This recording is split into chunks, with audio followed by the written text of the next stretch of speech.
सत श्री अकाल। वाहेगुरु जी का खालसा, वाहेगुरु जी की फतेह। जय भीम। जी। भाई साहब, मानवता चैनल देख रहे हैं सभी दर्शकों का बहुत बहुत स्वागत है। मैं हूं जगदीश सतनामी। भाई साहब, मानवता चैनल में आज का खास विषय को लेकर हम सब आज जुड़े हुए हैं। इसका मैं विषय बता दूं कि आज गुरु गद्दी दिवस के रूप में आज का जो हमारा डिबेट है उस पर हम चर्चा करेंगे। और आज के हमारे इस कार्यक्रम में खास मेहमान जुड़े हुए हैं डॉक्टर कृपाल सिंह साहब। उनका बहुत बहुत स्वागत करते हैं वासी मानवता चैनल में। डॉक्टर कृपाल सिंह साहब यूएसए से। डॉक्टर के एस कोहली साहब जुड़े हुए हैं, उनका भी हम बहुत स्वागत करते हैं वासी मानवता चैनल में। बहुत स्वागत है कोहली साहब। हमारे साथ संतोष साहू साहब जुड़े हुए हैं जो छत्तीसगढ़ से हैं, ओबीसी मोर्चा के पदाधिकारी हैं। दानोद कुमार बघेल जी के सचिव भी हैं सामाजिक रूप से। मैं उनका भी बहुत स्वागत करता हूं। और आज की इस परिचर्चा को आगे बढ़ाते हुए मैं और एक भी सूचना देना चाहूंगी कि हमारे इस कार्यक्रम के प्रायोजक और सौजन्य हमारे डॉक्टर कृपाल सिंह साहब है, मेघराज जी है, उनका भी हम धन्यवाद करते हैं जो उनके द्वारा ये समय समय पर महत्वपूर्ण विषयों पर वो डिबेट कराते हैं। उनका धन्यवाद वाइस मानवता चैनल के हमारे सीईओ जी मेघराज जी का। और मैं आज की इस परिचर्चा को आगे बढ़ाते हुए मैं सबसे पहले मैं कृपाल सिंह जी के पास जाना चाहूंगा, क्योंकि कृपाल सिंह साहब का आज कार्यक्रम और भी है, कुछ जगह जाना है उनको। तो मैं सबसे पहले उनका कमेंट ले लेता हूँ। कृपाल सिंह साहब, गुरु गद्दी दिवस के जी, गुरु वाहिगुरु जी गद्दी का खालसा, वाहिगुरु जी की फतेह जी। सब नू मुबारक होवे। श्री गुरु ग्रंथ साहब जी दे गुरगद्दी देन दी, ਜਿਹੜਾ ਕਿ 20 ਅਕਤੂਬਰ ਨੂੰ 10ਵੇਂ ਪਾਤਸ਼ਾਹ ਨੇ ਇੱਕ ਦਿਨ ਜੋਤੀ ਜੋ ਸਮਾਉਣ ਤੋਂ ਪਹਿਲਾਂ ਪੰਜਾਂ ਪਿਆਰਿਆਂ ਦੀ ਹਜ਼ੂਰੀ ਦੇ ਵਿੱਚ ਗੁਰਗੱਦੀ ਦਿੱਤੀ ਸੀ। ਮਹਾਰਾਜ ਨੇ ਫਰਮਾਇਆ ਸੀ ਕਿ ਬਈ ਮੇਰੀ ਜਿਹੜੀ ਆਤਮਾ ਹੈ ਉਹ ਹੈਗੀ ਆ ਗ੍ਰੰਥ ਦੇ ਵਿੱਚ, ਤੇ ਜਿਹੜਾ ਮੇਰਾ ਸਰੀਰ ਆ ਉਹ ਪੰਥ ਦੇ ਵਿੱਚ ਹੈ। ਤੇ ਇਹ ਬੜਾ ਵੱਡਾ ਡਾਕਟਰਿਨ ਹੈ ਗ੍ਰੰਥ ਤੇ ਪੰਥ ਦਾ। ਇਹਦਾ ਪਿਛੋਕੜ ਇਹ ਹੈ ਕਿ ਸਤਿਗੁਰੂ ਨਾਨਕ ਜਦੋਂ ਪ੍ਰਗਟ ਹੋਇਆ ਸੀ, ਕਹਿੰਦੇ ਆ ਸਤਿਗੁਰੂ ਨਾਨਕ ਪ੍ਰਗਟਿਆ ਮੇਰੀ ਧੁੰਦ ਜਗ ਚਾਨਣ ਹੋਇਆ। ਜਿਉਂ ਕਰ ਸੂਰਜ ਨਿਕਲਿਆ ਤਾਰੇ ਛਪੇ ਅੰਧੇਰ ਪਲੋਆ। ਤੇ ਇਸ ਤਰ੍ਹਾਂ ਮਤਲਬ ਉਹਨਾਂ ਨੇ ਅਕਾਲ ਪੁਰਖ ਤੇ ਇੱਕ ਓਂਕਾਰ ਤੇ ਪਹਿਲਾਂ ਤੋਂ ਹੀ ਮੁੱਢ ਤੋਂ ਹੀ ਹੈ। ਪਰ ਸਮਾਜ ਦੇ ਵਿੱਚ ਜਿਹੜੇ ਸਮਾਜ ਦੇ ਪਹਿਰੇਦਾਰ ਸੀਗੇ, ਜਿਹੜੇ ਮੌਲਵੀ ਕਹਿ ਲੋ ਜਾਂ ਪੰਡਤ ਕਹਿ ਲੋ ਜਾਂ ਹੋਰ ਜਿਹੜੇ ਸੀਗੇ ਯੋਗੀ ਕਹਿ ਲੋ, ਉਹਨਾਂ ਸਾਰਿਆਂ ਨੇ ਇੰਨੀ ਧੁੰਦ ਪੈਦਾ ਕੀਤੀ ਹੋਈ ਸੀ ਇੱਕ ਦੂਜੇ ਨਾਲ ਲੜ ਭਿੜ ਕੇ ਤੇ ਅੱਗੋਂ ਵੱਖਰੇ ਖਿਆਲ ਲਾ ਕੇ ਕਿ ਮਹਾਰਾਜ ਗੁਰੂ ਨਾਨਕ ਸਾਹਿਬ ਨੇ ਇੱਕ ਓਂਕਾਰ ਦਾ ਉਪਦੇਸ਼ ਦਿੱਤਾ ਤੇ ਜੋੜਿਆ ਸਾਰਿਆਂ ਨੂੰ।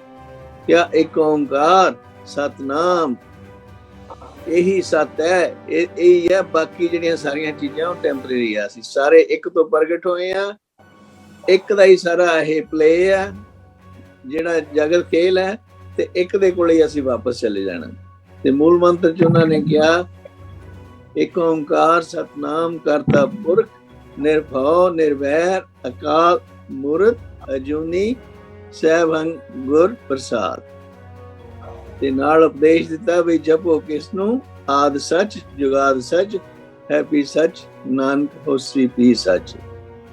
ਕਿ ਇਹੀ ਸੱਚ ਹੈ, ਇਸ ਤੋਂ ਵੀ ਵਿਚਾਰੋ, ਇਸ ਨੂੰ ਅਮਲ ਕਰਦੇ ਹੋਏ ਆਪਣੇ ਜੀਵਨ ਨੂੰ ਸੰਵਾਰੋ। ਤੁਹਾਨੂੰ ਕਿਸੇ ਦੇਵੀ ਦੇਵਤੇ ਮਗਰ ਲੱਗਣ ਦੀ ਲੋੜ ਨਹੀਂ, ਕਿਸੇ ਤੁਹਾਨੂੰ ਹੋਰ ਪਾਸੇ ਧੱਕੇ ਖਾਣ ਦੀ ਲੋੜ ਨਹੀਂ ਹੈ। ਸਿਰਫ ਇੱਕ ਦੇ ਨਾਲ ਜੁੜੋ।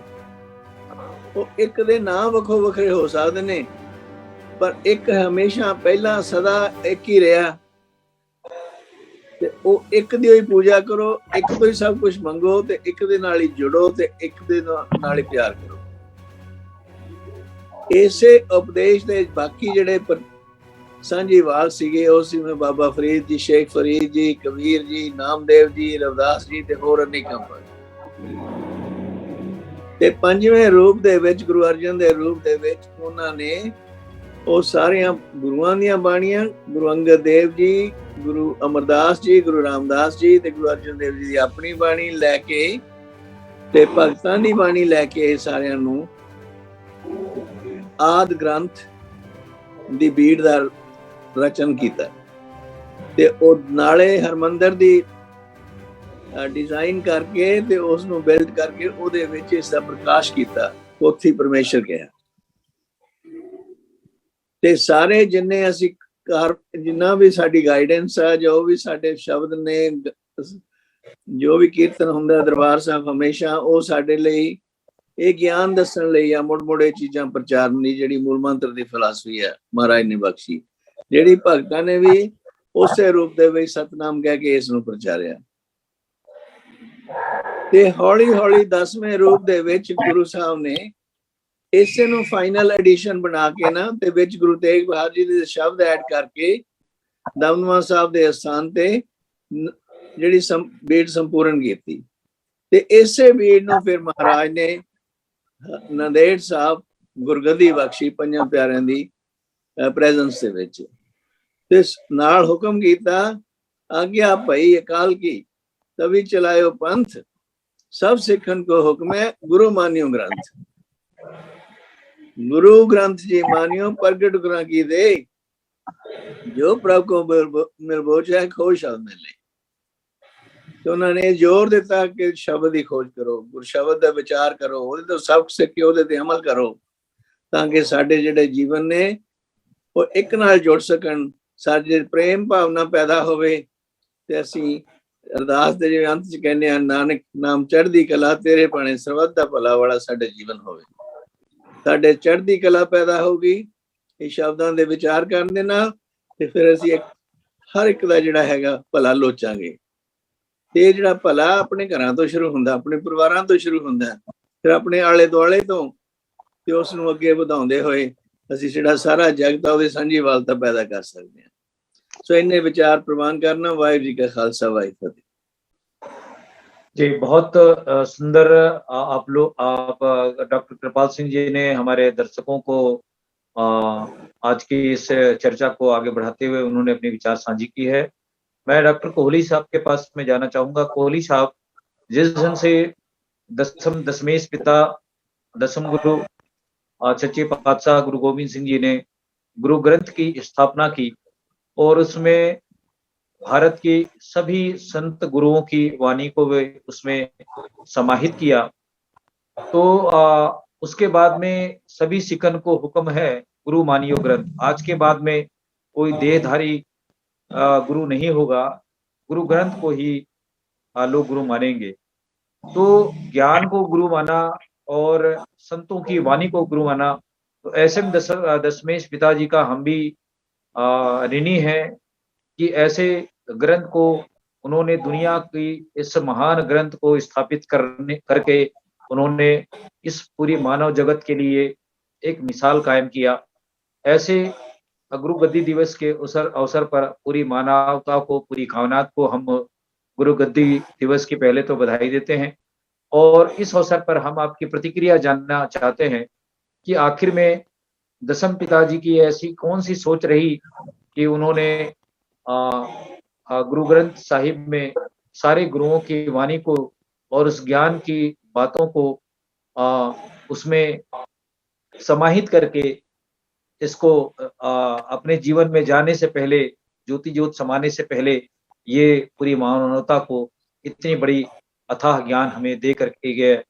तो इस पर हमारे देखने सुनने वालों को थोड़ी विस्तार से बताएं, ताकि इसका लाभ और इस ज्ञान की बातों को जाने, समझे और अपनी जीवन में उतार सके। डॉक्टर कोहली साहब। हाँ जी, गुरु गोविंद सिंह जी ने ये फरमाया था, आज्ञा पई अकाल की तभी चलायो पंथ, सब सिखन को हुक्म है गुरु मान्यो ग्रंथ। श्री गुरु ग्रंथ साहिब जी में सभी भक्तों, संतों, महापुरुषों की, भट्टों की और कई विद्वानों, कई महापुरुषों की वाणी दर्ज है। तो मतलब उन गुरु ग्रंथ साहब की स्थापना का मकसद ये है भी, मतलब जो उनमें शब्द लिखा हुआ है, जो बाबा फरीद जी ने या और भक्त रविदास जी या और जिन्होंने संत महापुरुषों की जो वाणी उसमें दर्ज है, भी उसको सिर्फ जैसे हम मूर्ति पूजा करते हैं, मतलब ऐसे उनको सिर्फ माथा ही नहीं टेकना है, और मतलब उसमें जो शब्द लिखा है उसके ऊपर विचार करनी है, उसके ऊपर विचार करनी है, उसको मन में बसाना है। जैसे हम देखते हैं अभी कई कह देते हैं अभी हमें तो मतलब 5 बानी है जो जपजी साहब, जाप साहब और जड़ी दिन में पढ़ते हैं, नित्यनेम करते हैं, वो हमें जबानी याद है। जबानी याद का मतलब नहीं, जो शब्द चाहे आप मूल मंत्र पढ़ो, एक ओंकार सतनाम करता पुरख निरभव निर्वैर अकाल मूर्त अजूनी सैभंग गुर प्रसाद। कहने का मतलब ये है भी इन जो शब्द उसमें गुरु ग्रंथ साहब में लिखे हैं उसको हमने मन में उतारना है, उसके ऊपर चलना है। जो गुरु ग्रंथ साहब जी ने हमें शिक्षा दी है उस वैसा ही जीवन हमने जीना है। जी जी बहुत शुक्रिया डॉक्टर कोहली साहब, आप बहुत संक्षिप्त में कम शब्दों में विस्तार पूर्वक अपनी बातें कही है। हम आपके पास दोबारा फिर से लौटेंगे। मैं संतोष साहू जी के पास जाना चाहूंगा। संतोष साहू साहब, जिस ढंग से दसम पिता सच्चे पातशाह गुरु ग्रंथ साहिब की जो महान ग्रंथ हम सब लोगों को मिला है, वो गुरु ग्रंथ सिर्फ सिखों का गुरु ग्रंथ नहीं है, पूरी मानवता का ग्रंथ है। तो इस संबंध में, इस बाबत आपकी क्या विचार है, और इस ग्रंथ के बारे में आपका जो अनुभव है वो हमारे देखने सुनने वाले को साझी करें। संतोष साहब। धन्यवाद। श्री गुरु ग्रंथ साहिब जी के आज दिवस पर ये जो कार्यशाला आपने लगाया है, वाय साहब मानवता को मैं धन्यवाद देना चाहता हूँ कि ऐसे अति प्रमुख विषय पे आपने चर्चा कराया। विश्व में श्री गुरु ग्रंथ साहिब जी ही ऐसे ग्रंथ हैं जो महान गुरु और संतों की वाणी को शामिल किया गया, और कितना बड़ा इसमें वैज्ञानिक शोध है, तत्व दर्शन है कि सब शरीर अब आगे कोई गुरु नहीं होंगे, ये आखिरी गुरु हैं, यही गुरु माना जाए, ताकि आने वाले समय में किसी भी तरह का कोई बात ना उठे। देहधारी लोगों से हो सकता है कि कोई चूक हो जाए, कोई भूल हो जाए। कितना बड़ा सोच था कि इतनी ऊंचाइयों पे स्थापित किया गया जहां से पूरे दुनिया को मानवता, इंसाफ, न्याय, भाईचारा और उसके एक एक वाणी को लोग पढ़ें, उसके अर्थ को समझें और देश और दुनिया में उसके आधार पर लोग चले। कितना बड़ा ये कार्य रहा है। और 10वें गुरु श्री गुरु गोविंद सिंह जी के द्वारा ये जो उपकार पूरे विश्व के लोगों के ऊपर किया गया, वो जैसा कि मैं जानता हूं कि श्री गुरु ग्रंथ साहब जी को पूरे विश्व में सर्वश्रेष्ठ बुक ऑफ द वर्ल्ड का उनको एक ख्याति है।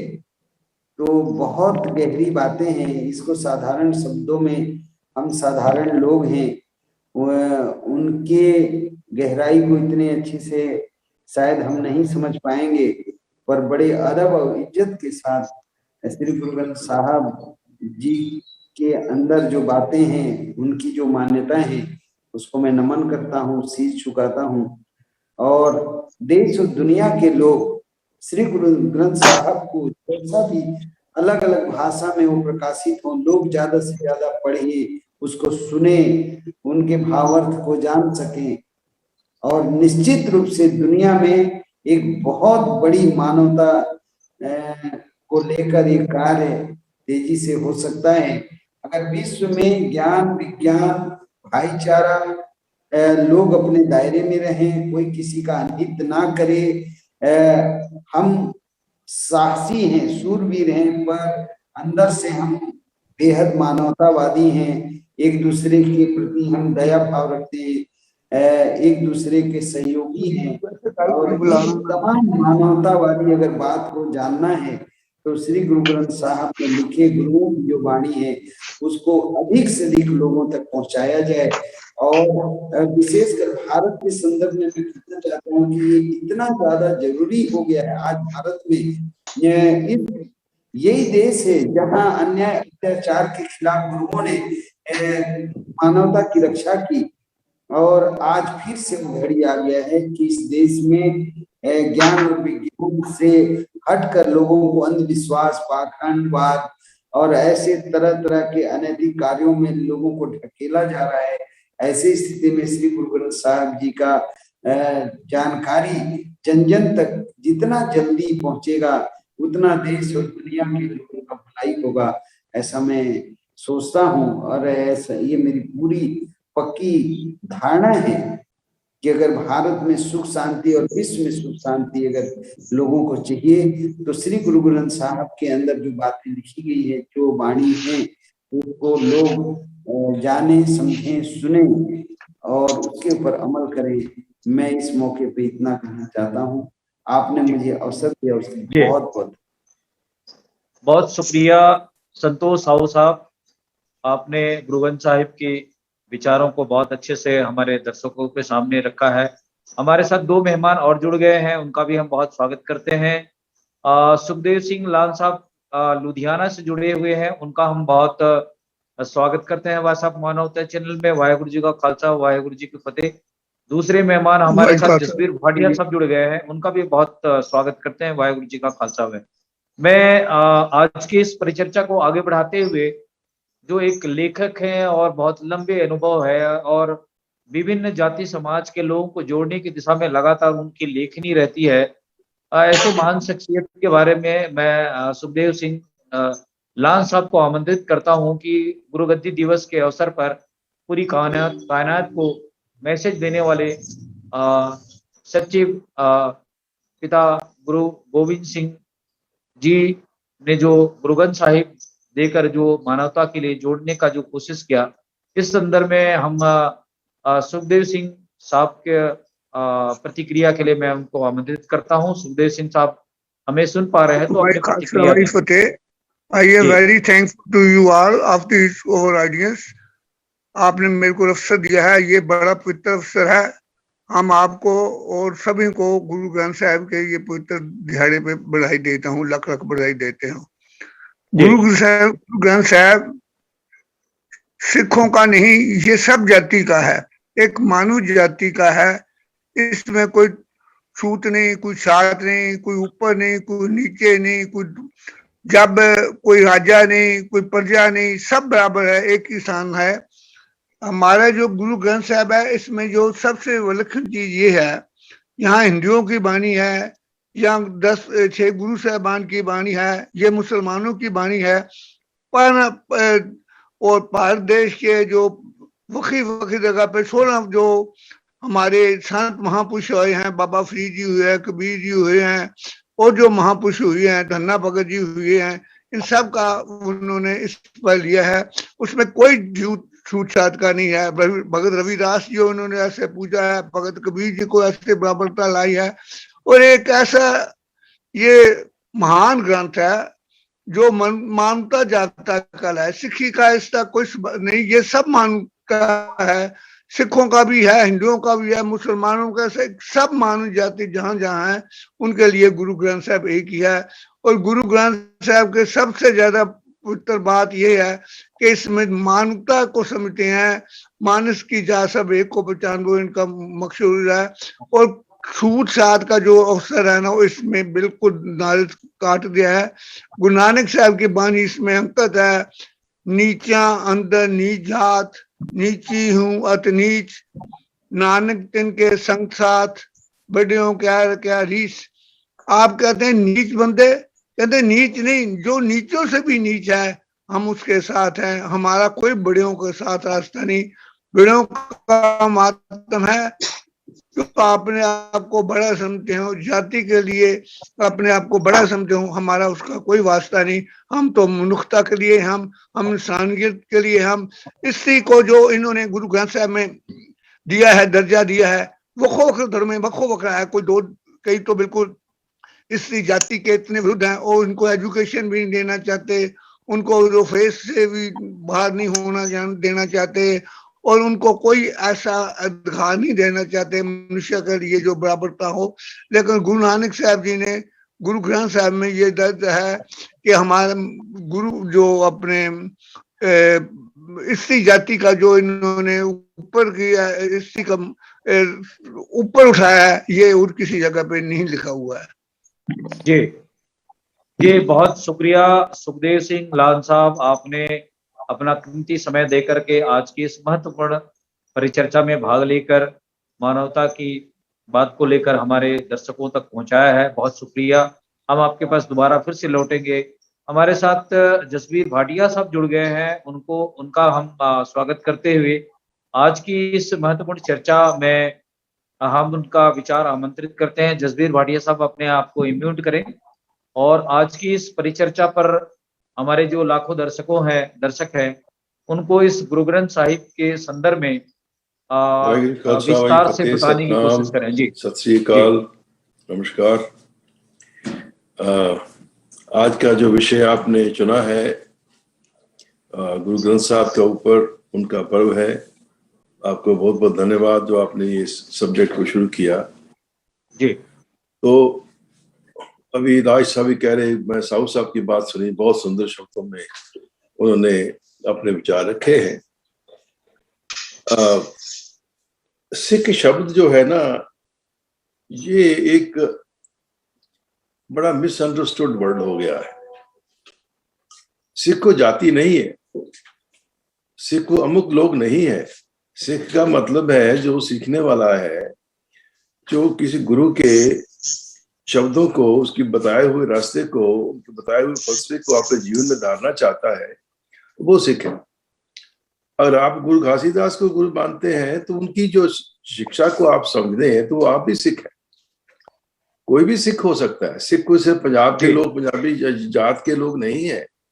यही हमारे देश में लोगों ने ये फैला रखा है, ये भ्रम हमें विभाजित करने के लिए। तो इसलिए मैं जो भी बात साहू साहब ने बात कही है, लाज साहब ने बात कही, बहुत उनकी मैं सराहना करता हूँ। बहुत अच्छे शब्दों में उन्होंने कहा है कि हम ही सभी सिख हो सकते हैं, क्योंकि हमें जो सच्चाई के मार्ग पे चलना है, सतनाम के रास्ते पे चलना है, जो एक मानवता के रास्ते पे चलना है, वो सभी सिख है। तो जो नहीं चलना चाहते वो ही कह सकते हैं भाई वो नहीं सिख है। मैं वो भी नहीं कहना चाहता हूँ। तो ये एक मानवता के आधार पे ये ग्रंथ है और सारे संसार में ये बड़ा ही एक अनोखा सा ग्रंथ है कि किसी भी संसार में, किसी भी धर्म में ऐसा जो ग्रंथ नहीं है जिनमें सब जातियों का, सब धर्मों का सम्मान किया गया हो। कई बार शब्द हिंदू का आता है, मुझे कहना अच्छा नहीं लगता कई बार। तो इसमें कोई हिंदू की विचारधारा जो है, बेसिक जो एक अकाल पुरख, एक ओम की बात है, उसमें कोई हमारा भेद नहीं। लेकिन भाई भेद आ जाता है वो प्रैक्टिस में, वो क्या क्या बाकी उसके कानून बना दिए, कैसे समाज को बिगाड़ दिया, तो वो अलग बात है, मैं ज्यादा न कहूँ उसके। तो बात हो रही है गुरु ग्रंथ साहिब की। तो इसका जो ध्यान है वो सबको करना चाहिए, वो सभी मानवता के लिए है। और साहू साहब ने कहा कि भिन्न भिन्न भाषाओं में उसको होना चाहिए ताकि वो आम जनता तक पहुंच सके। वैसे हिंदी में तो आपको इलेक्ट्रॉनिक मिल जाएगा, मैं आपको बता भी सकता हूँ। पूरा गुरु ग्रंथ साहब हिंदी में है, आप पढ़ सकते हैं बड़े आराम से। उसका मतलब भी है, डिटेल्स मीनिंग भी है, और कोशिश चल रही है कि दूसरी भाषाओं में, जो हिंदुस्तान की भाषाओं में उसका अनुवाद भी हो। अभी मैंने एक बात करी है, हमारे एक दोस्त हैं कनाडा में, तो वो कह रहे हैं हम 17 भाषाओं में इनका पूरा विश्लेषण कर रहे हैं। तो ये बात जो साहू साहब ने कही है एकदम ठीक बात है, और अलग भाषाओं में मिलता है। मेरे मामा जी जो ऑलमोस्ट 100 साल की उम्र के में पूरे हुए कुछ साल पहले, चाहे वो पगड़ी दाढ़ी पहनने वाले सिख नहीं थे, मेरे मदर की साइड से हमारी मिक्स फैमिली थी, लेकिन वो हमेशा ही सारा जीवन गुरु ग्रंथ साहब भी पढ़ते, उनके पास जो ग्रंथ था हिंदी में लिखा हुआ था, गुरु जो देवनागरी में लिखा हुआ। तो ऐसे ग्रंथ मिलते हैं, ऐसा लिटरेचर भी मिलता है। मैंने लाज साहब के एक बार विनती की थी कि आपके पास कहीं से जो हिंदी के जो कोई भी पुस्तक मिले या टीके मिले या रोज पाठ करने के तरीके मिले, वो आपको भेजें ताकि आप सब लोग उसको पढ़ सकें। जी और ये बात जरूरी है कि हमें सबको पढ़ना चाहिए। उसमें मुश्किल कई डिटेल ख्यालात कई मुश्किल हो भी सकते हैं, लेकिन जो मेन भाव उसमें वही है, सादा है। तो एक ही परमात्मा के साथ जुड़ना है। ये रीति रिवाजों में कुछ नहीं रखा हुआ। ये जो हमारे जो क्रियाक्रम करते हैं ये सब पखंड है, उसमें कुछ बातें नहीं है। तो ऐसा ही एक विचार है। और जैसे कि मैं आपको सर एक शेयर करना चाहता हूं, तीर्थ नामन जाओ तीर्थ नाम है, तीर्थ शब्द विचार अंतर ज्ञान है। अब ये आप समझ सकेंगे कि इसमें से सादी लैंग्वेज है कि तीर्थों पे नहाना जो है उस एक सतनाम को याद करना ही तीर्थों में नहाना है। अगर आप सतनाम को, उसी नाम को याद करते हैं, उसी एक परमात्मा को याद करते हैं, तो कई तीर्थों के नहाने के बराबर। और शब्द को विचार करना है, शब्द तीर्थ है। जो गुरु का शब्द जो है वही तीर्थ है। उसमें जो अंतर ज्ञान है वही आपके साथ परमात्मा का जोड़ है। तो बात सिंपल है, ऐसी कोई मुश्किल नहीं है। तो ये मैं आप सबसे अनुरोध करूंगा कि भाई जहां भी आपको लिटरेचर मिले दूसरी भाषाओं में, हिंदी में मिलता है मुझे मालूम है, तो आप उसका अध्ययन करें, पढ़ें, तभी उसका फायदा है। तो हमें उसकी पूजा नहीं करनी है, हम उसका शब्द के साथ जुड़ना है। तो इतना ही कहूंगा, भी फिर देखते हैं। जी, बहुत शुक्रिया भाटिया साहब, आपने बहुत अच्छी बातें कही है। जिस दिन से गुरु ग्रंथ साहिब में कबीर की वाणी को मैं आप लोगों के सामने रखना चाहता हूँ। उन्होंने कहा था कि पोथी पढ़ पढ़ जगमुहा पंडित भया न कोई, ढाई आखर प्रेम का पढ़े सो पंडित हो। तो हम अगर इसकी सार शब्दों की अगर इसकी खोज करें तो ये सत्य है।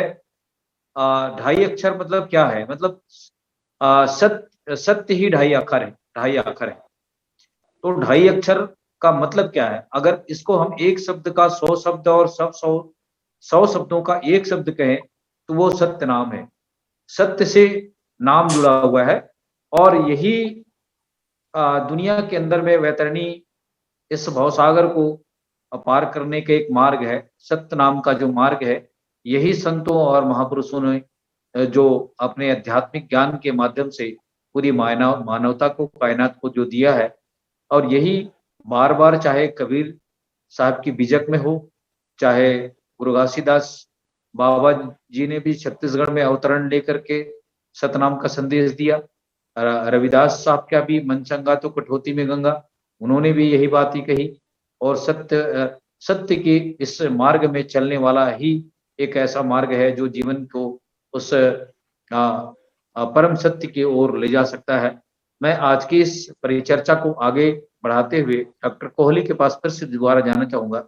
डॉक्टर कोहली साहब, जो गुरु ग्रंथ साहिब में जो बार बार जो नाम का जिक्र होता है, सतनाम का जिक्र होता है, तो आखिर में इस शब्द के बारे में आप हमारे देखने सुनने वाले को बताएं कि सत्य को तो हर मानव मानता है, चाहे कोई भी जाति धर्म का हो, और सत्य को बोलना, सत्य को धारण करना, सत्य की राह में चलना, सभी जाति धर्म के लोग ये संदेश देते हैं।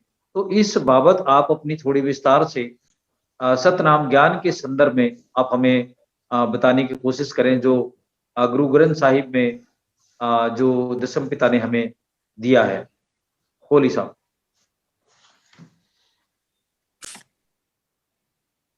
हमारे साथ मेघराज साहब जुड़ गए हैं। मेघराज जी अपने विचार दे सकते हैं। जी, वाहिगुरु जी का खालसा, वाहिगुरु जी की फतेह।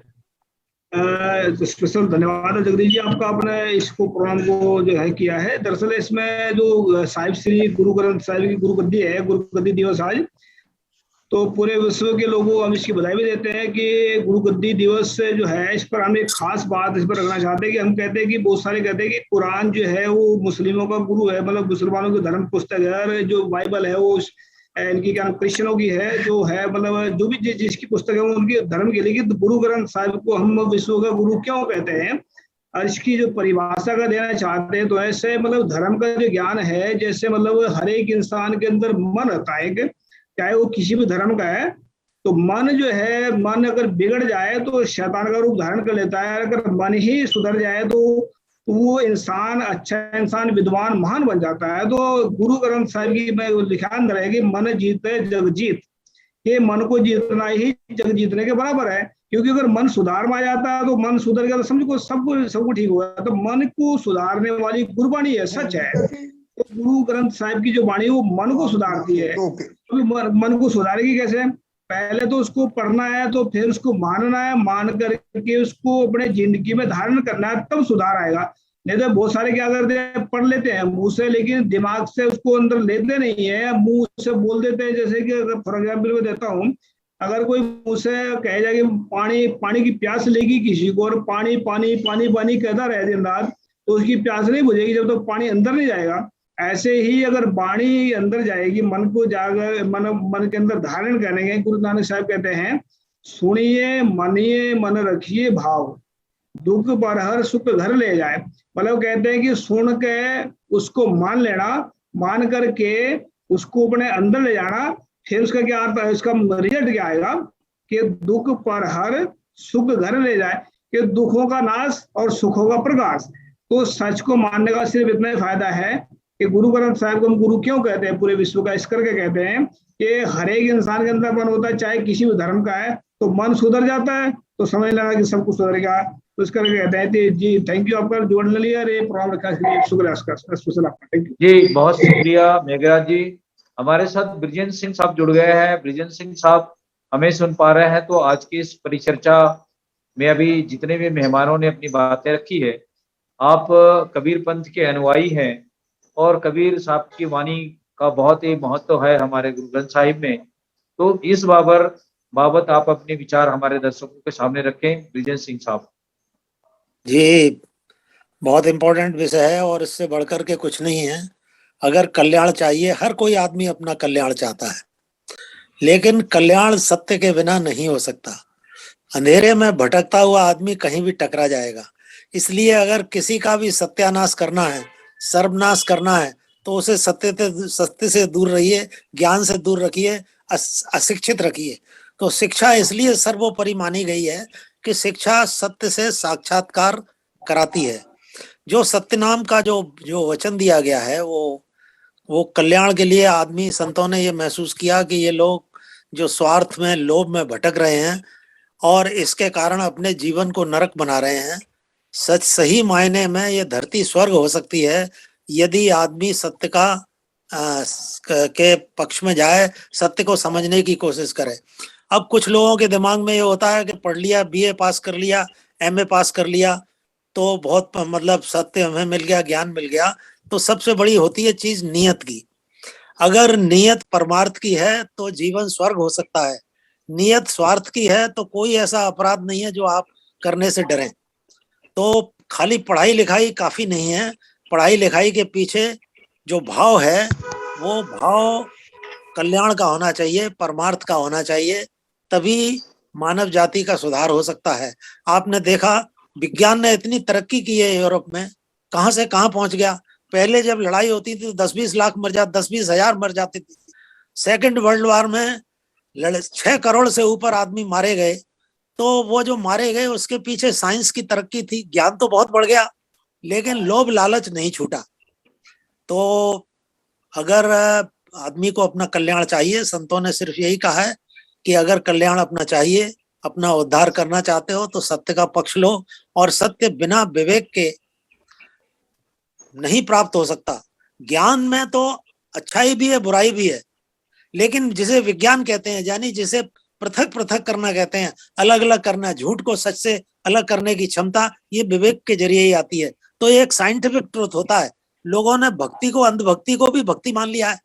हर तरह के झूठ बोलते हैं लोग, प्रचार करने के लिए हर तरह की झूठी कथाएं गढ़ते हैं, लेकिन सत्य नाम में साइंटिफिक चीज होती है, वो विवेक और बुद्धि के जरिए ही सत्य तक पहुंचाया जा सकता है। और जब तक आदमी सत्य तक नहीं पहुंचता, ठग लोग भटकाते रहेंगे समाज को, पहले तो पढ़ने लिखने ही नहीं देंगे, अगर पढ़ाया लिखाया तो उल्टी पढ़ाई कराएंगे, ऐसी पढ़ाई कराएंगे कि अपनी नजरों में खुद गिर जाए। इसीलिए सत्य को जानने के लिए यह भी जरूरत है कि एक संगठित प्रयास ऐसे लोगों का किया जाए जो सचमुच सत्य के प्रति सद्भावना के साथ में, प्रेम के साथ में, न्याय प्रियता की भावना के साथ में समर्पित हों, तभी मानव जाति का कल्याण हो सकता है। धन्यवाद जी, बहुत शुक्रिया ब्रिजेंद्र सिंह साहब, आपने बहुत अच्छी बातें हमारे दर्शकों के लिए आज की इस परिचर्चा में कही है। मैं दोबारा इस डिबेट को आगे बढ़ाते हुए संतोष साहू के पास जाना चाहूंगा। संतोष साहू साहब, जिस ढंग से अभी हमारे जो मेहमानों ने अपनी बातें रखी है और ब्रिजेंद्र सिंह साहब ने ये सच्ची बातें कह दी है, क्योंकि अगर हम सच की राह में चलें, मानवता की बात करें और इसमें परमार्थ और कल्याण की बात हो, तो दुनिया के अंदर में अमन चैन आने में देरी नहीं लगेगी। लेकिन ऐसी क्या कमी है भारत के अंदर में, कौन सा ऐसा ज्ञान या अज्ञान का कारण है जो आज मानव में भेद विभेद है, जाति पाति की ऊंच नीच की खाई है, और इसको अगर हम पाटने की दिशा में अगर कोई ग्रंथ हमें दशा दिखाता है या प्रकाश दिखाता है या सच की राह में अगर ले जाने की दिशा में हमें प्रेरित करता है, तो हम उस दिशा में ये जो गुरु गद्दी दिवस के रूप में जो गुरु ग्रंथ साहिब जो हमारे दशमेश गुरु जी ने सच्चे पातशाह ने जो दिया है, हम उसके हम ऋणी हैं और पूरा मानवता ऋणी है, ऐसा हम कह सकते हैं और समझ सकते हैं। तो आज का ये गुरु गद्दी दिवस है, इसको पूरे जन जन तक, पूरी मानवता तक, पूरी कायनात तक लेके जाने की जरूरत है। और हम लोगों ने आज भाई साहब मानवता पर इस चर्चा को इसलिए भी लाया है क्योंकि ऐसी चर्चाएं मेन स्ट्रीम की मीडिया, ना कोई बड़ी मीडिया ऐसी चर्चा को न लाती है। तो इस बाबत हम आपकी दोबारा प्रतिक्रिया जानना चाहते हैं कि गुरु ग्रंथ साहिब को पूरी मानवता तक ले जाने के लिए, गुरुद्वारे से निकाल करके उस विचारधारा को जन जन तक ले जाने के लिए हमें क्या कुछ करना चाहिए, और इस गुरु गद्दी दिवस को हम कैसे सेलिब्रेट करें पूरे मूल निवासी या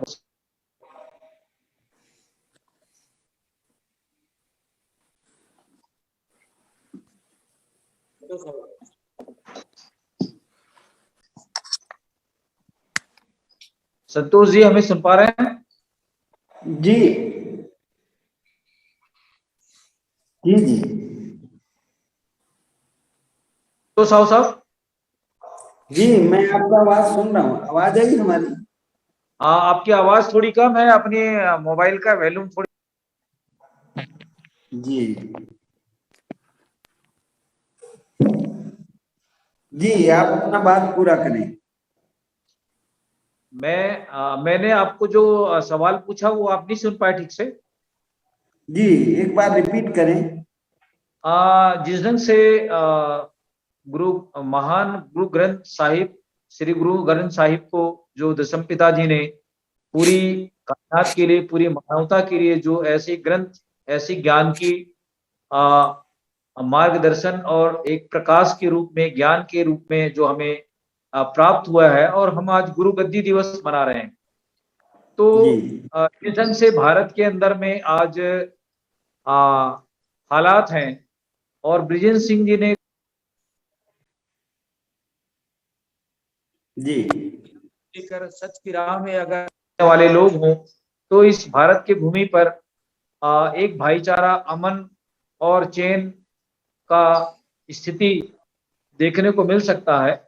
तो इस बाबत हम हमारे देखने सुनने वालों को आज की इस महत्वपूर्ण चर्चा पर दोबारा और क्या संदेश आपके हिसाब से हो सकता है, ये हमारा सवाल है। जी, मैं आज के इस पवित्र दिन पर ये कहना चाहता हूं कि भारत में जो परिस्थितियां निर्मित हुई हैं वो अज्ञानता के कारण निर्मित हुआ है, अज्ञानता के कारण फैला है, अज्ञानता के कारण वो बहुत विकराल रूप ले रहा है। ऐसी स्थिति में हमारे महान संतों गुरुओं के द्वारा जो बातें कहा गया, देश दुनिया को समझाया गया, जो श्री गुरु ग्रंथ साहब में समाहित हैं और पूरे विश्व में उनके एक एक बातों का आज तक कोई काट नहीं है। जैसे महान संत कबीर साहब जी का, संत शिरोमणि गुरु रविदास जी महाराज का, संत चोखा मेला जी का, संत रामदास जी का, संत नामदेव जी का, तुकाराम महाराज का, गुरु नामदेव जी का, ये जितनी भी बातें हैं, गुरु नानक देव जी महाराज का, ये बातें सिर्फ बातें नहीं है, परिस्थितियों के आधार पर उन्होंने जो बातें रखी, उन बातों को उन्होंने जीवन में जिया है। वो जीवंत गुरु ग्रंथ साहब में है। आज भारत में अगर शांति, न्याय, भाईचारा और समानता पे आधारित व्यवस्था अगर हमें बनाना है तो श्री गुरु ग्रंथ साहब जी के रास्ते पे हम सबको चलना होगा। श्री गुरु ग्रंथ साहब का जो बात है, उनमें जो बातें बताई गई हैं, वो जो वाणियां हैं, वो हर एक, चाहे वो पुरुष हो, महिला हो, बच्चे हैं, बुजुर्ग हैं, प्रकृति है, हर किसी को समानता पे आधारित व्यवस्था की तरफ वो बढ़ाते हैं। हम इज्जत से, मान से जी सकते हैं। उनकी जो बातें हैं कि जन्म से कोई ऊंचा नहीं, जन्म से कोई नीचा नहीं, कोई किसी को ना सताए, अगर कोई सताता है तो उसका प्रतिकार किया जाए, न्याय पे आधारित व्यवस्था को आगे बढ़ाया जाए। बहुत सारी बातें हैं जो निरंतर 4500 साल के अंदर भारत में दो बातें चल रही हैं। ये चाहे वो देव या दानों का युद्ध हो, देव कौन बना, दानव कौन बना, चाहे वो राक्षस या ऐसे देवों का युद्ध हो तो राक्षस कौन लोग बने और उनको किसने बनाया, असुर, देव और असुर, असुर कौन बन गए, देव कौन बन गए, ऐसी जो लड़ाइयां आ रही हैं भारत में, निरंतर परस्पर दो विचारधारा। तो श्री गुरु ग्रंथ साहब में इस देश का जितने भी उपेक्षित, शोषित, पीड़ित, अपमानित जो लोग हैं, उन लोगों के लिए निरंतर इस देश के महापुरुषों ने जो कार्य किया है वो अंततः श्री गुरु ग्रंथ साहब में समाहित है। वो किसी जाति का ग्रंथ नहीं है, किसी एक धर्म का ग्रंथ नहीं है, स्त्री या पुरुष में कोई भेद नहीं है, देश की सीमाओं का कोई बंधन नहीं है। ऐसे महान श्री गुरु ग्रंथ साहब जी का आज स्थापना और उनका आज उद्धरण का दिवस है। मैं इस मौके पर एक बात बस कहना चाहता हूं कि हमको वर्तमान जो जाति और धर्म के दायरे में बांटकर ज्ञान और विज्ञान, अच्छी बातों से, गुरुओं के आदर्श से, गुरुओं के बताए रास्ते से जो लोग हमें रास्ते से विचलित करना चाहते हैं, विमुख करना चाहते हैं, रास्ते से हटाकर हमें गलत दिशा देना चाहते हैं, हमारे गुरुओं के द्वारा बताए गए रास्ते का आज तक कोई काट नहीं है। हमें लोगों के बहकावे में ना आकर हमको हमारे गुरुओं के बताए रास्ते पे जाना होगा। ये देश हम लोगों का है, हमारे बाप दादा का है। यहाँ हमेशा जाति और धर्म की बात हो रही है, जाति और धर्म की बात हो रही है। तो धर्म कौन सा है जो सत्य और न्याय पर है? वो तो दिखाई पड़ रहा है श्री गुरु ग्रंथ साहब का। आप देश और दुनिया में देखिए, उनको जो भी मानने वाले लोग हैं वो कितने सभ्य हैं, शालीन हैं। बार बार उनको षड्यंत्र पूर्वक बदनाम करने का कोशिश किया जाता है। अभी भारत में जो घटना घटी है, आप देखिए कितना बड़ा साजिश है, किस हद तक लोग गिर सकते हैं एक महान धर्म को बदनाम करने के लिए, जो मानवता इंसाफ के सबसे बड़े पुजारी हैं, जो व्यवहार में दिखता है। अभी कोविड-19 के समय में देश और दुनिया में अगर सबसे ज्यादा मानवता के लिए बढ़ चढ़कर उसकी हिफाजत के लिए, उसके देख रेख के लिए अगर कोई कदम बढ़ाया तो श्री गुरु ग्रंथ साहब के अनुयायियों ने, जो सिख भाई हैं, जैसे अभी हमारे पूर्व वक्ता विद्वान साथी के, सिख कोई जाति या धर्म नहीं, सिख का हिंदी देवनागरी शब्द में शिष्य, शिष्य किसके हम शिष्य हैं? हम अपने गुरुओं के शिष्य हैं। वो बताए उसको अनुसरण करने वाले लोग हैं। इसको एक छोटे से दायरे में कैद नहीं किया जा सकता। इसकी व्यापकता एक देश की सीमा में नहीं है, ये पूरे विश्व के अंदर है। मैं ज्यादा समय ना लेते हुए मैं इतना ही कहना चाहता हूँ कि श्री गुरु ग्रंथ साहब जी को लोग अच्छी तरीके से पढ़ें, उनकी वाणी को सुने, उनको जो जीवंत जी रहे हैं उनको वो अवलोकन करें, गौर करें। भारत में तभी समानता आएगा, न्याय होगा और भाईचारा होगा। और दूसरा कोई विकल्प अभी दिखाई नहीं पड़ रहा है। विभिन्न धर्मों के लोगों के द्वारा भी ये बात स्वीकार किया जा रहा है। मैं इस मौके पे इतना ही कहना चाहता हूँ। बहुत बहुत धन्यवाद जी, बहुत शुक्रिया संतोष साहू साहब। मैं आज की इस परिचर्चा को और आगे ले जाते हुए ब्रिजेंद्र सिंह साहब के पास फिर से लौटना चाहूंगा। ब्रिजेंद्र सिंह साहब जिस ढंग से कबीर की वानियों में और कबीर के अनुयायी या छत्तीसगढ़ में सतनाम के सतनामी अनुयायी, तो हम जितने भी सतनाम के जो फॉलोअर्स हैं या सच के राह में चलने वाले जो लोग हैं, आखिर इनके अंदर में भी अलग अलग गुरुओं के फॉलोअर्स बने रहने और उनके जो समुदाय है, इनके अंदर में एक ओंकार सतनाम, जिस ढंग से गुरु नानक साहब ने कहा कि एक नूर तेज सब जगह उपजिया, कौन बने तो कौन नंदे। तो ये पूरी मानवता जो है वो एक ही नूर से उपजे हुए मानवता है, मानव है। तो आखिर कहीं न कहीं हम लोगों के आपस में ऐसी भेद विभेद को जो गुरुओं ने मिटाने की जो कोशिश की है, और उसका मूल मंत्र अगर हम देखें तो सब में सतनाम, सत्य को धारण करें, सत्य के मार्ग में चलें और सत्य के लिए लोगों को प्रेरित करें। यही गुरुओं ने हमें मार्गदर्शन दिया है। और अगर हम इसकी व्याख्या की अगर हम चर्चा करें सभी संतों और महापुरुषों की बातों को, तो निचोड़ में एक ही बातें आती है। तो इस बाबत आप हमारे दर्शकों को सतनाम की व्याख्या स्वरूप जो गुरु ग्रंथ साहिब में जो सभी संतों की वाणी है, उसका अगर हम निचोड़ के रूप में अगर देखें तो मानवता को जोड़ने और सच के राह में चलने के लिए जो भेद विभेद को मिटा करके जो संदेश दिया हुआ है, जैसा कि सुखदेव सिंह लाज ने एक बहुत बड़ी बातें कही कि नीची ऊपर नीची जात, नानक तिनके संसार। तो ये जो जात पात को जो गुरुओं ने खत्म किया, तो आखिर गुरुओं ने तो खत्म किया, लेकिन एक तरफ इसको कौन ऐसे लोग हैं, कौन ऐसे तत्व हैं जो इस दिशा में लगातार भेद विभेद को बढ़ाते चले जा रहे हैं और ऐसे सुख समृद्धि और मानवता और परोपकार को परोपकार से लोग दूर हटाने भटकाने की दिशा में काम कर रहे हैं। तो इस बाबत को हमारी मानवता को, हमारी कायनात को समझने की जरूरत है। तो इस बाबत हम आपकी प्रतिक्रिया जानना चाहते हैं ब्रिजेंद्र सिंह साहब। हाँ, देखिए जगदीश जी, जो महामंत्र है सदगुरुओं ने दिया है, गुरु सिख धर्म में, वो कहते हैं एक ओंकार सतनाम। सत्य एक ही हो सकता है, दो नहीं हो सकते।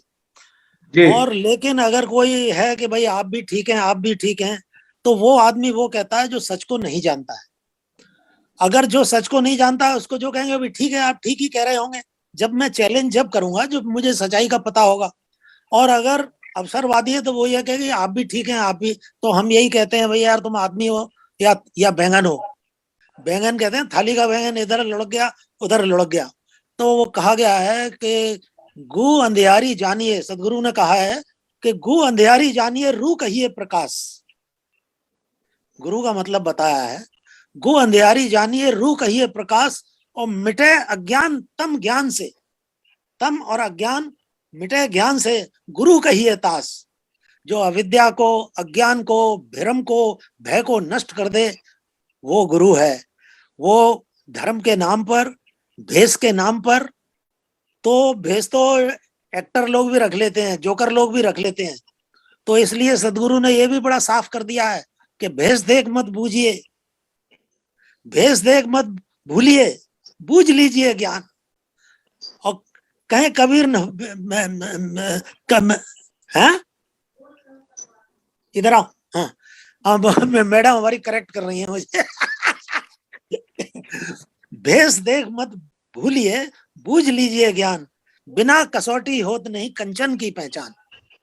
बिना कसौटी यानी बिना विवेक के, बिना पक्ष विपक्ष के पर विचार किए हुए कंचन को सोने की पहचान नहीं होती। तो परखे बिना अंधविश्वास को सत्य कहना। इसलिए सदगुरु ने कहा है कि जो सत्य को ग्रहण करेगा वो त्रिपदी को मानेगा। त्रिपदी क्या है? सदगुरु, सतनाम, सत्संग। सदगुरु, सतनाम, सत्संग। अब गुरु का अर्थ उन्होंने बता दिया। और वो कहा है कि ये वेद पुराण के नाम पर जस्टिफाई करते हैं जातिवाद को। तो कहते हैं कि अंध सो दर्पण वेद पुराणा। देखो इसके अंधे के दर्पण, अंधे को दर्पण दिखाइए, दिखाई देगा उसको कुछ? तो सदगुरु कबीर कहते हैं कि अंध सो दर्पण वेद पुराणा, दरबी कहाँ महारस जाना। दरबी कहते हैं चमचे को। काशीराम ने भी चमचा इस किताब लिखी थी। अंध सो दर्पण वेद पुराणा, अंधे को इनके वेद पुराण अंधों के दर्पण हैं। दरबी कहाँ महारस जाना, ज्यों खर चंदन लादे भारा। गधा जैसे चंदन लाद के घूम रहा हो तो परिमल वास न जान गंवारा, लेकिन उस चंदन की खुशबू को नहीं जान पाता।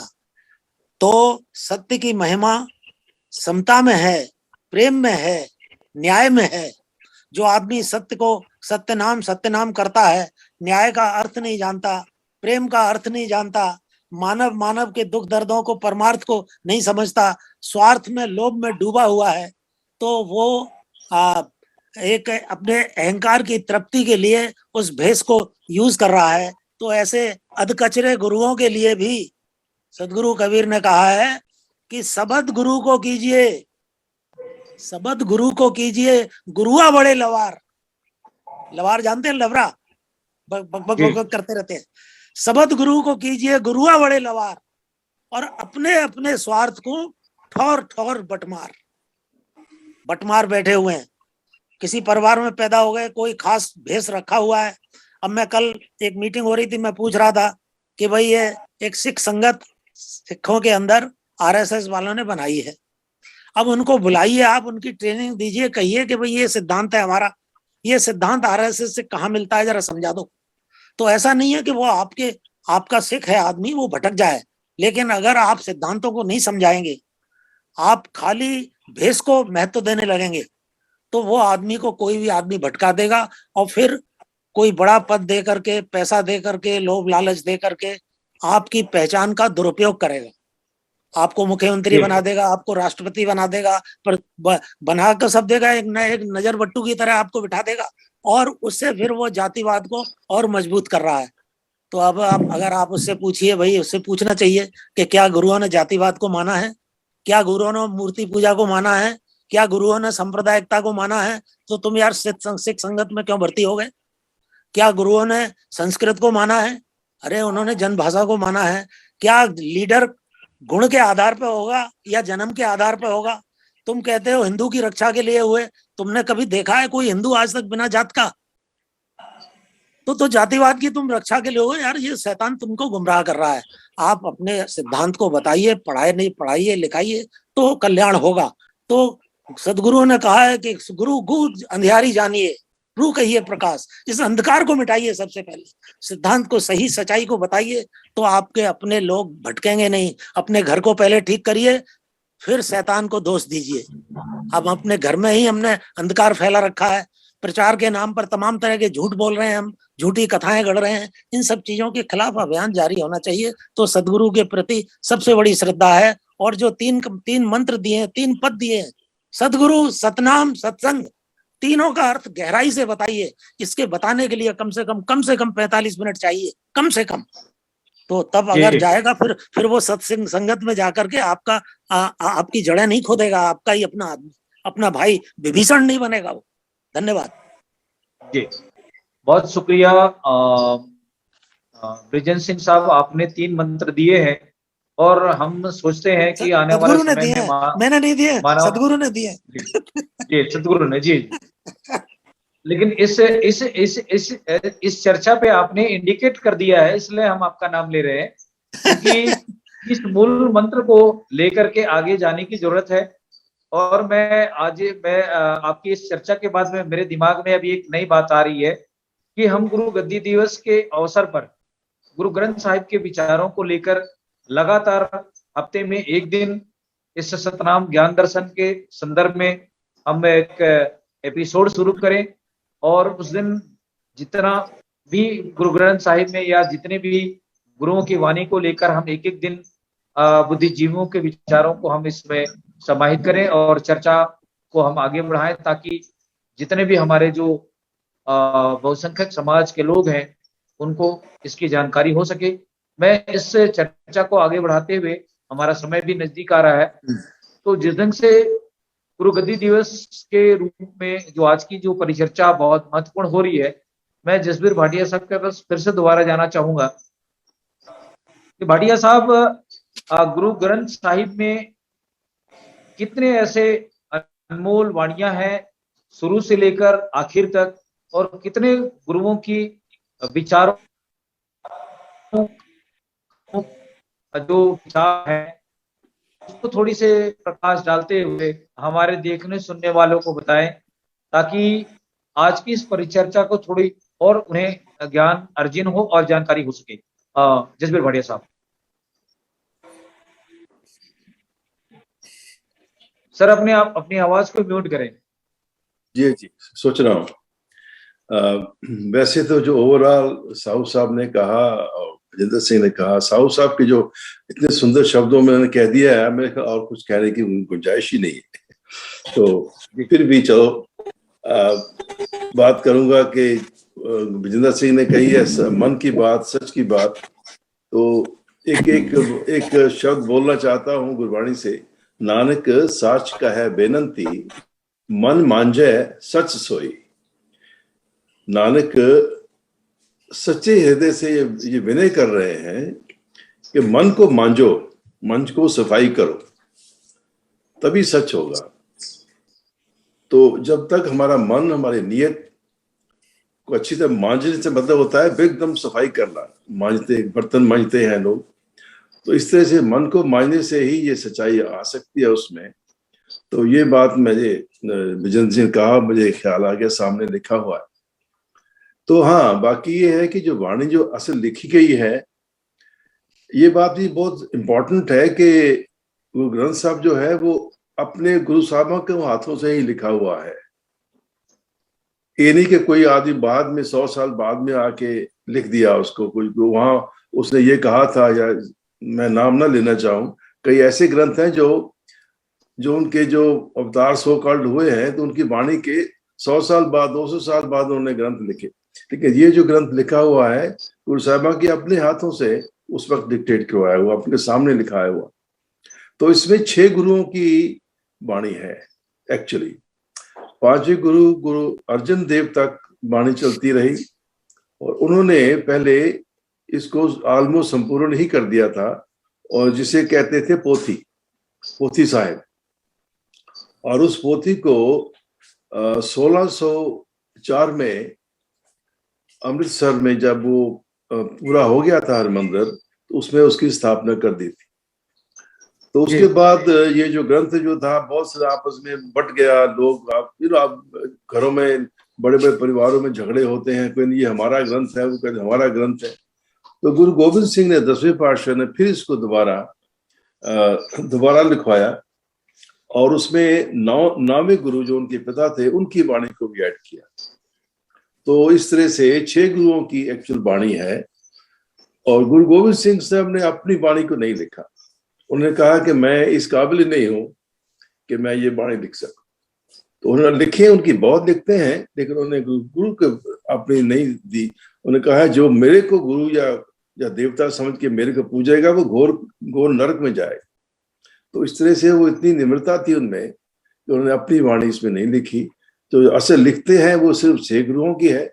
उसके साथ साथ मेरे ख्याल 15 भक्तों की वाणी है। मैं शायद गलत भी हो सकता हूँ, मेरे ख्याल 15 भक्तों की वाणी है, और 31 रागों में लिखी गई।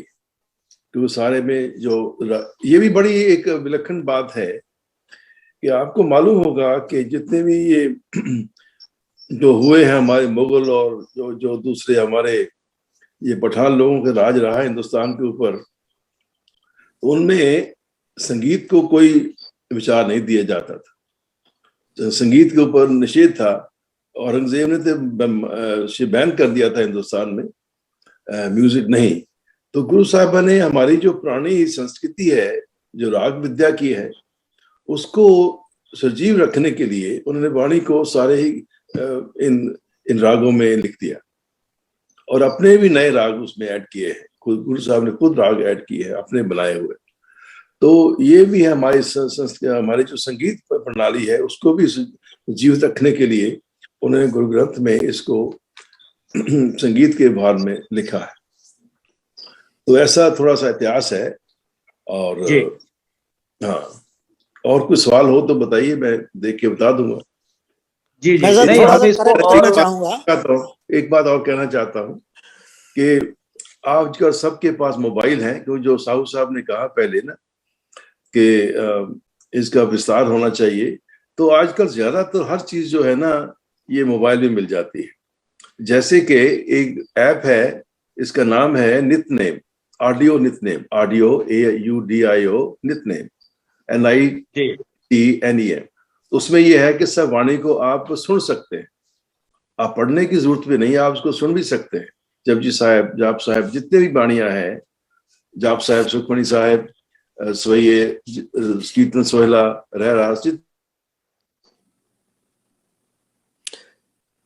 जी मैं साहब थोड़ा सा करेक्ट करना चाहता था, मतलब मैं एक चीज मैं बताना चाहता था, जहां तक संगीत का सवाल है और दूसरा लंगर ये का है सवाल है, लंगर का सवाल, लंगर और संगीत सिख धर्म का। इससे पहले जो सूफी आए हैं वो 12वीं शताब्दी में, 13वीं शताब्दी के शुरू में आए हैं जी। सूफियों की कवालियां मसूरें एक साथ गाते थे। जो हमारे भजन है वो जो सूफियों का ही हिंदीकरण है, नंबर 1।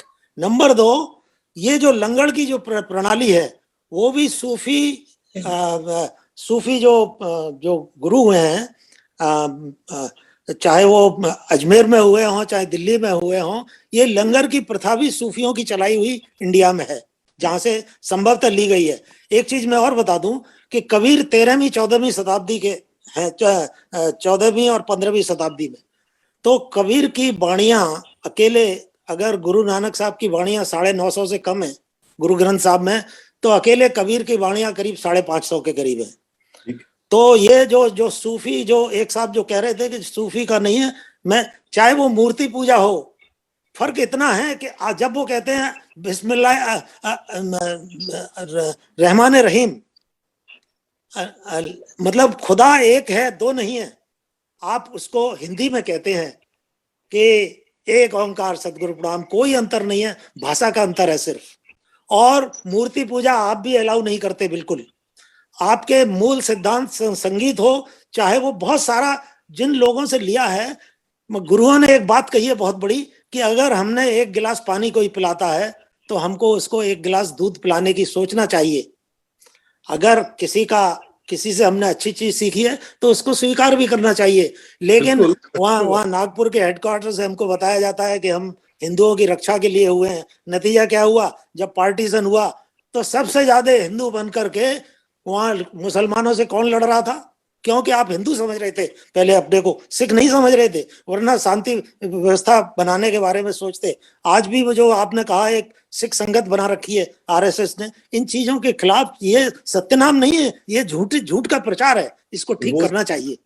ये गुरु का दिन है, गुरु का सम्मान इसी में है। हाँ, वो जो आपने कहा जो आरएसएस सिख संगत बना रखी है, वो तो दुनिया को कंफ्यूज करने के लिए, जैसे आप कह रहे हैं। नहीं, उनको बुला करके देखिए, आपके सिख लोग हैं वो, हम कैसे बुलाएं? पूछिए कि भाई ये सिद्धांत है, क्या ये आप जानते हैं? अगर आप जानते हैं तो आप कहां से हिंदू के रक्षक हो गए? यार हिंदू कोई आज तक आपने बिना जाति का हिंदू देखा है? हिंदू है ही पूरा जातिवाद का दूसरा नाम। ठीक है।